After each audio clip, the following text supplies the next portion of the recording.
Rob Smith here, and welcome to episode 3 of Fighter Diaries, the series where I talk to your favourite fighters, coaches, promoters. It could be anyone. I'm delighted to be joined by a true UK MMA legend, former Cage Warriors champion, Alex Enlund. Alex, how are we doing, mate? Yeah, good. Thank you. So we'll start from the very beginning. So whereabouts in the country did you grow up? I'm from South Shields. Lived here all my life. Yeah. So pretty much spent every day in the northeast of England, 5 minutes from the beach, which isn't a bad place to grow. I was going to say this, I've only recently came to South Shields for the first time in the past few months, and I love the area. The beach is so nice. I think in the UK towns are crumbling a little bit. And Yeah. South Shields, because of its coastline and a little bit of tourism, as far as it's a pretty nice place to live. Yeah, definitely, yeah. And so, when you were a child, were you involved in sports as a kid? Were you playing like football, like most lads were, or what were you like as a kid playing in regards to sport? So I played football. It was probably all right. Most sports never stand out at all at anything. Really interested in sports as in my late teens. Massive pro wrestling fan as a child. Okay. Big pro wrestling fan. 2 brothers, one younger, one older. Constantly play fighting. Did a bit of boxing. There was a local pro boxer called Eddie Haley. He used to take me to the gym where he trained at when I was maybe 12, 13, but I never really stuck it out. And apart from sparring with my older brother with a pillow on one hand, trying to throw some punches at each other. And then I didn't pursue it. I studied sports science at university, and it was while I was at university I started training MMA. Mm-hmm. So I was like 18, 19-year-old. Okay. But yeah, that's pretty much it. But sports-wise, football, no, the usual. Yeah, the standard, yeah. And so, was boxing your first introduction to combat sports? It was, yeah. Yeah. And so, how did you find that, and how can you pursue a career in boxing, maybe? I think I was really young. I was very timid as a child. Okay. Type of person to like get upset if I got a detention. Oh, I'm the same. Yeah, I used to hate that. Yeah. So I wasn't a tough kid, despite the 2 brothers situation probably made us tougher than most. Yeah. Like play fought and stuff, but I remember sparring as a kid briefly and like being a bit overwhelmed, and then I stuck at it for a little bit, but especially I think amateur box gyms then, there's a lot of running, a lot of push-ups, and a lot of stuff I didn't really enjoy. And then I kind of just put it to the side, was just doing normal teenager stuff, kind of wasn't sure where I was going to be heading in life, what I was going to be doing. Didn't even do PE, GCSEs, and then when I went to sixth form, I went to a sports college, and I just thought it makes sense to do sports. Probably sounds easy. Yeah. So I did like A-level PE or whatever it was then, before going to university to do sports and exercise science, without really having a sport that I was tied to. I'd coached a little bit of kids football as part of my Duke of Edinburgh award and ran like a little kids team, so I kind of had an idea about coaching from that. I did my level 1. I wasn't sure if I did my level 2 like FA coaching qualification. But then went to university, and that's when I became really interested in sports and started training MMA. So you mentioned how you doing the FA badges. That's no joke. That takes some ability and it takes some knowledge in football. So was there ever a part of you that ever wanted to pursue a career in football? No, I probably thought I was going to be a PE teacher, to be honest. Okay. I think when I started doing sports at A-level, I was like, PE teacher looks cool. Wear tracksuit bottoms every day. Don't have to like overdress yourself. Just take some kids out in the field, get them to run around, show them some bits about the body. It's not really overly complicated at that level. I thought that was my plan when I went to university, and then obviously I may have changed that. And so, what made you want to start MMA? Because most people from the outside look at MMA and think, well, that's a bit scary. That's a bit like, I don't want to get hurt. But then what made you think, oh, I want to try that? So I was working as a glass collector at a bar, and there was one of the doormen ran classes, and typical maybe doormanish behaviour. He would try and like play fight with us and rough us up, and I'd do like a roly-poly and get away. Again, they're having older brothers. I think probably helped. And he kept telling us I should go to his classes. Then I ended up playing Sunday League football. I ended up getting roughed up a little bit, and I had a black eye. and he was like, you should come to my classes. And then I kind of just dipped out of university early one Wednesday and went down to the gym, got the bus to the gym, stood outside for ages, really, really nervous, didn't know what to expect, watching all these big, leery blokes walking in. I'm like, I think I was about 9 stone at the time, like skinny, a little bit nerdy, quite quiet. And then I like made eye contact with someone, and I was like, oh, they're gonna know I've came, and so I can't leave. So then I just went in, bit the bullet, and to be honest, I absolutely loved it. Yeah. I loved it from like my very first class. And do you remember what your first training session was like? I can't remember the specifics of the class, but it was the structure was really. It was technically a jiu-jitsu class or a jiu-jitsu for MMA class, and it started with like basic combination on some pads, then kicking a kick shield, a takedown, some submissions, and then just go and roll. It was kind of very dated in terms of, which it was. The sport was really, really young then. This was when I was 18, maybe 19, maybe 18. I just started university, so what was that, 2008, 2009? So especially in the Northeast, I didn't even see the UFC at this point. Yeah. Like, I didn't know what it was. So I feel like the coaching methods then were like, just a bit of this, a bit of that, a bit of the other, and then, right, the rolling was, you're going to try and submit him, he's going to submit you, go. And it was just like a fight. Yeah. It was mad, really, thinking about it. And it was all like big doormen and tough guys who were training at that time. And when your family and friends, when you told them, like, oh, I've started training MMA, what was their reaction to it? Because you mentioned that you're a bit more of a reserved sort of child. And so what was their reaction when you first started saying, I've started training MMA? No, people laughed. People didn't understand it. And it was, it wasn't MMA, it wasn't a thing. It was technically like cage fight. Yeah, just fighting. Do you know, Yeah. That's kind of what it was back then. I think some people in the sport would call it MMA, but no one would understand what that is in the way they do now. Yeah, so it wasn't what people would expect. Yeah. I had a little bit of pushback. Family came to support me at my first fight, but it was like, I think it took a lot of people by surprise. Yeah, okay. And so what was, how long had you been training when you had your first fight? About 6 months. And what were the nerves like for that first fight? Were you quite nervous for it? Do you know what it is? I can't even remember. I remember moments of the fight. I remember my opponent being sat behind me at the rules meeting, and like, I was like, yeah. Now I was very young looking and soft looking, and he's like a bloke with a beard. He's 29-year-old. I'm this 19-year-old. I'm gonna say I was a 19-year-old boy. I wasn't yet a man. I was like, oh. I knew I was pretty good at submissions. Yeah. So I was pretty confident, that I could submit a lot of people. I was submitting people in the gym. I kind of felt like I took to grappling quite well. Okay. So I'd like to say I was relatively confident, but yeah, it was a mad experience. Like something. Yeah. And how many fights, or was it even before you had your first amateur fight, how many fights in were you where you realised that, like, okay, I kind of want to go pro and try and make this a career?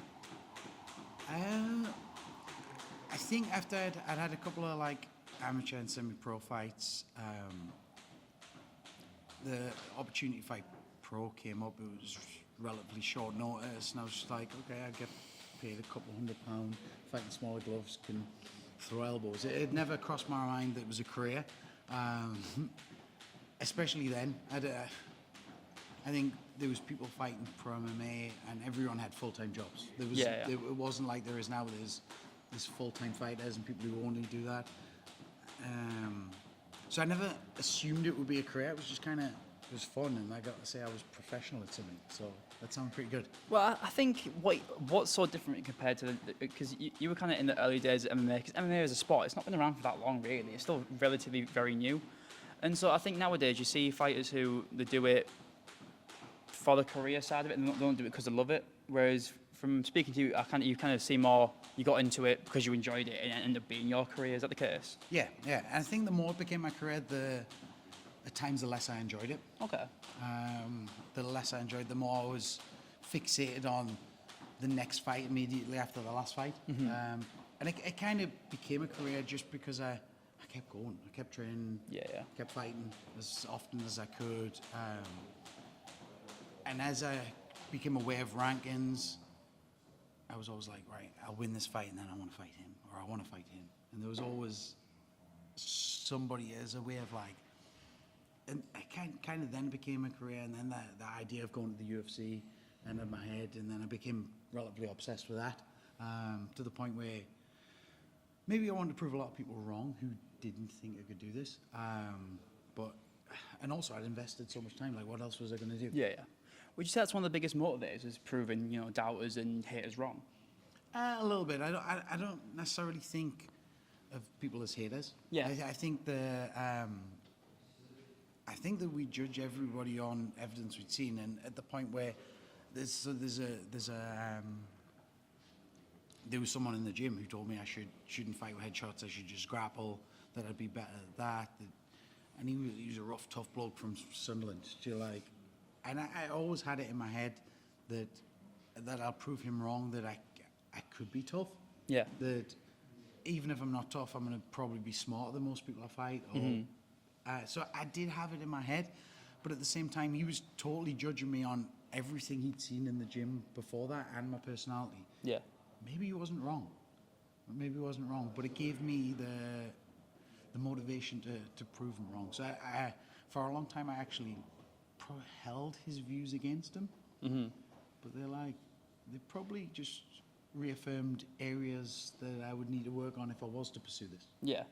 And was there any sort of moments early on in your pro career that really stood out to you? Like, is there any particular hard fights or really defining moment for you early on in your pro career? I fought a really, really tough guy called Simon Neal. The fight was very one-sided, but I remember like bending his arm and he wouldn't tap, elbowing him over and over, and like he wouldn't give me a submission. I can't remember how I submitted him. I think I submitted him in the third round in the end, and I ended up throwing up after the fight. I was really, really ill. My stomach was really upset. I'd not long been diagnosed with Crohn's disease. Okay. So I'd had a bit of a time off, and then my guts were really messed up, and I did actually that fight thought, maybe I can't do this, because if the fights are going to be that physically draining, but then I kind of wanted to do everything despite that. I know it's really weird, but that was probably the fight where it was like really daunting. I had some other fights which kind of learned some lessons from around my training at the time. It was very, very, very disrupted. I had a really good training partner, and Eddie Young, who's opening SPG North in North Tyneside very soon. He was a really influential person in my training, and then he moved to Singapore. My training was a bit scatty. This was before I trained with the NEVT group that we had, and I was doing bits of training with Peter Irvin, but I was kind of overly responsible for my own training, but didn't have a big group of training partners. And I fought a guy called Diego Vital, and I can't remember the fight at all, but I knew from the weigh-ins I wasn't going to win that fight. Right, okay. And I lost really, really quickly. I've not even seen it back, but like I lost dramatically fast. It was all a blur, but I had no self-belief, fully based on my preparation. And that was when I started training with, straight after that fight, I started training with Colin Fletcher, Fisher, Davey Grant, Kurt Warburton, and we kind of, I know they were sparring a few days a week, so I started training with them and then added more days a week at like different gyms, so we were pretty much training together 5 times a week. And that kind of was the catalyst for everything that came after, was us mingling together. They were sparring together quite often at different gyms and training together, but like connecting with those guys and then having a very iron sharpens iron approach to training, where every training session was hard, not because we had anyone pushing us, but because everybody was like the who's who of Northeast MMA at that time. And you've said something that stuck out to me there. I wasn't aware that you had Crohn's disease. I'm not too clued up in it as I should be. Is that still something you deal with today? Yeah. So it's something I'll deal with most of my life. At the time when I was fighting early on, I was medicated. Now I'm unmedicated. I kind of monitor my diet. I'm fortunate that I've not had to have any surgeries or anything. Stress was a big factor and would trigger it and would cause me issues. So fighting was probably a mad career choice.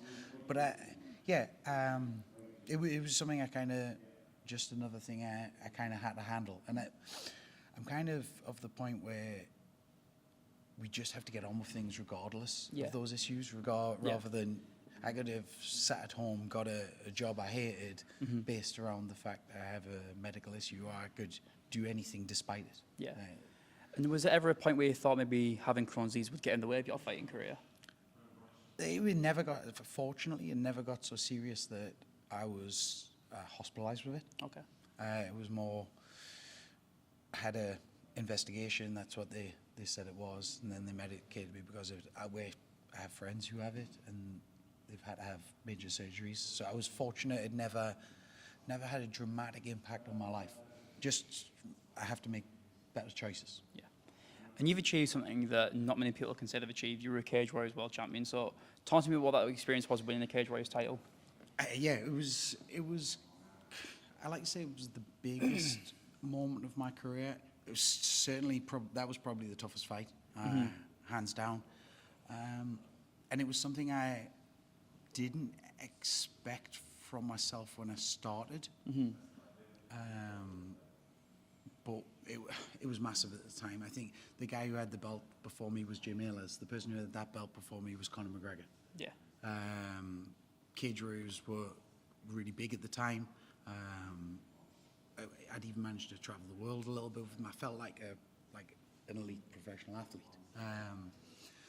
But yeah, winning the Cage Warriors belt, especially I got to do it in Newcastle, which was really, really cool. I go to concerts at the Utility Arena, it's called now, and I'm thinking like, I stand in the middle sometimes. I'm like, I fought here. This is mental. So that was really good. Probably the happiest I've been for maybe 5 minutes before I was like, so they're probably going to match me with Martin Svensson next, and that's the guy I'm going to fight, and he's 6'3", and what am I going to do about that? That was literally in my head moments after the fight. So yeah, I was going to ask, like, do you not even give yourself time to enjoy the win? Never, and I wish I had. Yeah, I wish I had. Is that something you look back on and think, I wish I just kind of been in the moment a bit more and just enjoyed it? Yeah, it was always the next thing. Always the next thing. I've been a little bit like that with everything in my life. I think it's the dog chasing cars thing. Yeah. Like, when you get it, you don't know what to do. I think in a way, obviously, I think you're right in saying that looking back, maybe you should have enjoyed it a bit more. But however, maybe it's also, I think, having that mindset is what has made you so successful in your career. It definitely did, and I definitely look back now and I'm happy. Yeah. Like, I'm really happy with how everything went. Things didn't go how I dreamed, or... During that 3-month waiting period where they're saying you've got to wait, what was that like for you? Because I imagine your brain was just constantly spinning, thinking like, what's wrong with me? Any second I wasn't busy, I was on Google. Yeah. Like looking at stuff, looking at pictures of other brain scans, looking at... I probably could have done a PhD myself with how much time I'd spent researching like neurology and things like that. I got pretty obsessed with it. At the same time I was coaching, and I was the thoughts of fighting the UFC had gone. Like, well, it wasn't in my mind. I was worried about the worst, which was probably a good thing. I think had I just been told, look, you'll not fight in the UFC, it's not that big a deal for your health, but you can't fight. Yeah. I think I would have been devastated about not fighting. But because it was a bigger worry, the idea of not fighting kind of didn't enter my mind whatsoever. But I spent a lot of time Googling. I even started to like get symptoms. I'd be looking at like neon signs and they get blurry, and I'm like, that's it. I started to placebo myself. Oh, what is it, placebo? I'd started to give myself symptoms anyway, which was mental, considering we're nearly, I think we're in 8-9 years since then, and I'm completely fine and healthy. It was pretty mad, to be honest. I was also coaching at the time. Some of the guys were fighting at a pretty high level. Adam Proctor, for example, I think during that time signed for Cage Warriors. So it was mental, but it was at the same time I was running a gym by that point, and it was business as usual. And I think most people, when they don't get the opportunity to fight in the UFC, maybe they got signed but don't get to fight, they'll be thinking like they'll be just angry. Whereas I think from your perspective, it was more just you're more just happy that you were healthy and you were still here. Is that the case? Yeah, a little bit. So I did eventually get cleared by one doctor to fight. At that point, I was like, can't at the UFC.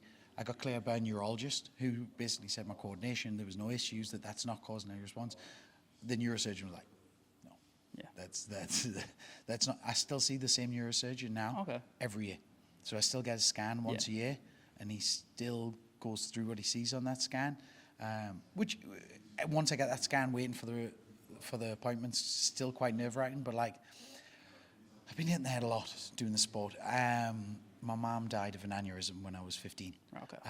So the way I see that scan is like an MOT on my brain. They do a scan, they have a look. If I was to develop any issues, say an aneurysm, or they're going to know before I would either get symptoms or have issues because of it. Yeah. So I kind of see even though I see the annual brain scan now, despite the little hit of radiation, as a bit of a bonus. Do you know, like I see it as a positive.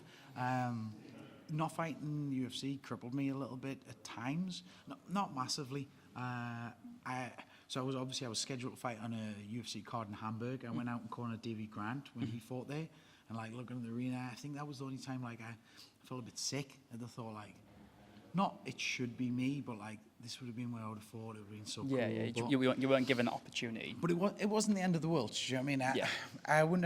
I sometimes wonder how well would I have done at that time. I think there's some guys who would have been really, really difficult fights. I just think it would have been interesting. I think the sport's fun, and it's fun to do. It's fun to see how far you can go. Yeah. And I don't feel like I ever got to find my level. And so now that you're coaching, is that been your primary focus? Just focus on your coaching, focus on bringing up these young guys? Yeah. So obviously, coaching athletes is a fun bit, but I kind of focus on using martial arts. Martial arts changed my life dramatically. Yeah. It gave me the ability to deal with the situations I had and just have my dreams shattered. Like life's hard. Yeah. That now I feel like I use martial arts to help people be a little bit more resilient, a little bit tougher, be fitter, have fun. And if some of those decide they want to fight, that's really cool. We have to keep the standards really high because the sport is dangerous. But yeah, I like coaching across the spectrum. Working with athletes is really fun. Like I get a sick cage side while one of my closest friends fights in the UFC, and like I don't feel like it's coaching. I feel like this is mint. This isn't work. It's like apart from helping them cut weight, I get to go corner Davey, and there's nothing else in the world he would rather do than fight another man in a cage, and I get to sit as close as possible while he does that. That's it's fun. Do you know, like. But I like everything from, I like running a gym, I like coaching kids, coaching teenagers, regardless of what their goals and outcomes are. If somebody does want to pursue this sport of MMA, especially as a career, I'm pretty straight talking with the risks, pretty straight talking with the potential disappointments. I'm not a hype man. I'm not going to be like, everything's going to be perfect. You're going to be the next Conor McGregor. You're going to be a millionaire. The sport's difficult. The pay is not great. Even if you make it to the UFC, it's not worth life-changing money. Yeah. But it's about. I would do this all over again with the same results if you ask me. All right? Without a doubt in my mind, I would do the exact same path. I would go through everything I went through, the highs and the lows, all over again, because it was fun. Yeah. I got to spend a long time just training with some of my best friends. Yeah. Spending time, literally, we would train, go for coffee, get some food, hang out, no cares in the world. It was like being 26, 27 and just still being in college. Do you know, like, I felt so free. And then go maybe work the doors on a night or do something which was to make some money. But I had no, until the gym got really big, I had no responsibilities. Which was really good as a 26-year-old man just fighting in a cage. And do you think that you mentioned there how you do it all over again? And do you think I'm not sure how to really word it, but would you say that I'm not too sure how to word it. Really, what I'm trying to say, but like if you could, you said you do it all over again. Do you think MMA was you've lived a life where some people, they don't really. It sounds horrible, but some people don't do much with their lives. They kind of just they work 9 to 5 and they do a job that they hate for the rest of their lives. Whereas you say you do it all over in highs and lows. Yeah. Is that because you got to live out your dream? You live life your way. You did it on your terms. Yeah, I got to chase something. I got to pursue something. And I think this is common in extreme sports. So I think like football is a professional sport where people are making good money. I see MMA like as a niche sport, like skateboarding, where maybe if you're Tony Hawk, you make a lot of money. Yeah. But I sometimes wonder how the guys at the bottom who are just in the odd magazine here and they like aren't on the computer games, they're still doing it, and they're living off sponsorship deals or maybe making money on social media. I think it's very much like that it's niche, and that's because it's fun, and that's why we should do it, is because it's fun and it's dangerous and it gets us really, really excited. That's why if you've got that in your heart, you should pursue MMA. If you're trying to provide for your family, there's definitely better ways to provide for a family. And so, how you mentioned that how you're a straight shooter. You don't mince your words. And I think that's a great way to be, especially if it's a coach. I think it's important. You see, and I've been around. You see a lot of coaches who kind of they're hype men, the yes men. And I don't think it's always the best practice. And so, with that mindset, and you don't mince your words. Have you ever had any backlash from, say, you coach a lot of kids? Have you ever had a backlash from parents where they might not like how you speak sometimes? Probably. We've had kids leave. We've had adults leave. Some people don't like it. Yeah. Some people don't like being told when they're making mistakes. But I feel like that's kind of my job, is to correct errors. I will praise people when they go kind of above and beyond and they're putting in loads of effort. But I'd rather do that than fill somebody. So I think martial arts is dangerous, right? So whether you're fighting in MMA or you think you can defend yourself, if you're praised incorrectly and too often, it can build delusion. Yeah. The last thing you want to do in a physical confrontation or in the sport of MMA when you're fighting somebody who trains every day to beat people up is deluded. Yeah. I think that. So the reality of what we do is important. I think that I'm not with the kids. We're pretty strict on them in terms of our expectations, but we also understand they're kids and they're learning their boundaries. Yeah. With people who train recreationally, we think things have to be done in a certain order. There has to be a certain level of respect for their training partners. With competitive athletes, I'm probably the hardest because this sport is the hardest. I'll give you the truth. If you've lost a round, you've lost a round. If you've wasted a round of sparring, I'm going to tell you wasted a round of sparring. So sometimes you can waste a round of sparring by trying to win the round. Yeah. Right, rather than trying to get as much as you can out the round, as much practice as you can out the round. This is the practice room, so I'll call you on that. But people are so focused on winning the round so they can build some confidence. But I think sometimes confidence is built on the truth, and for the right people, being honest with them will help them build confidence. I know that I always had, and maybe it's built on my own career, I always had self-doubt of had I done enough? Had I done enough? And I feel like if I felt like I hadn't done enough and I had someone telling me that I had, that wouldn't convince me. Yeah. I had to physically know that I'd done enough. Yeah. And do you think, looking back at your career, you obviously I know, but in yourself, do you feel like you did enough in your career to be happy? Yeah. I'm ridiculously happy. I had pretty good outcomes from it. I fought around the world, coached. I managed to travel quite a bit. I had a little map on my phone with all the different countries that MMA has taken me to, which is pretty cool. That's cool. So I've been from America all the way to Asia. I've cornered fighters on some of the biggest promotions in the world. I've cornered fighters on ONE FC, Bellator, the UFC, Cage Warriors around the world. I've been to Jordan, I've been to Czech. The outcomes I've had are absolutely fantastic for something which, again, it's like skateboarding. Yeah. I think that's the best comparison, that I got to travel to all the big competitions. I went to the MMA equivalent of the X Games. Yeah. Yeah. I'm really, really happy. I now run a gym. Yeah. Financially stable. I have a good team of coaches. I have good relationships with all the parents of the kids who come in. We have a really good teenagers program, and like the teenagers program isn't trying to get a conveyor belt of fighters. Yeah. The teenagers can come here, get them off the streets. Some of them just train for fun, some lose weight, some because they'd like to be able to defend themselves so they can be more confident in school. Some of them do want to fight. Yeah. And some of them, they train hard, they fight, and some of them are in here every day. But it's such a broad spectrum that I feel like I came out the other end with a future, if that makes sense. It provides for my family. I also have a life where I get to spend a lot of time with my daughter. Yeah. Which a lot of people don't have. I don't have to slave away for like 50 hours a week or spend a lot of time away from home. So I won, regardless of whether I got to fight in the UFC. I feel like by rolling the dice and pursuing MMA, I definitely won in life.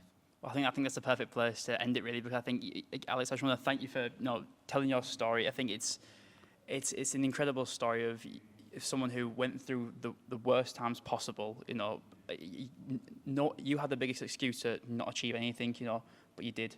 And I think that's really inspiring and powerful. And I just want to appreciate you inviting me here and giving me the time. No, thank you very much. Thank you, mate. Quality, mate. Thank you. No, is that right? Yeah, that's perfect. Yeah, spot on. Yeah, it's a bit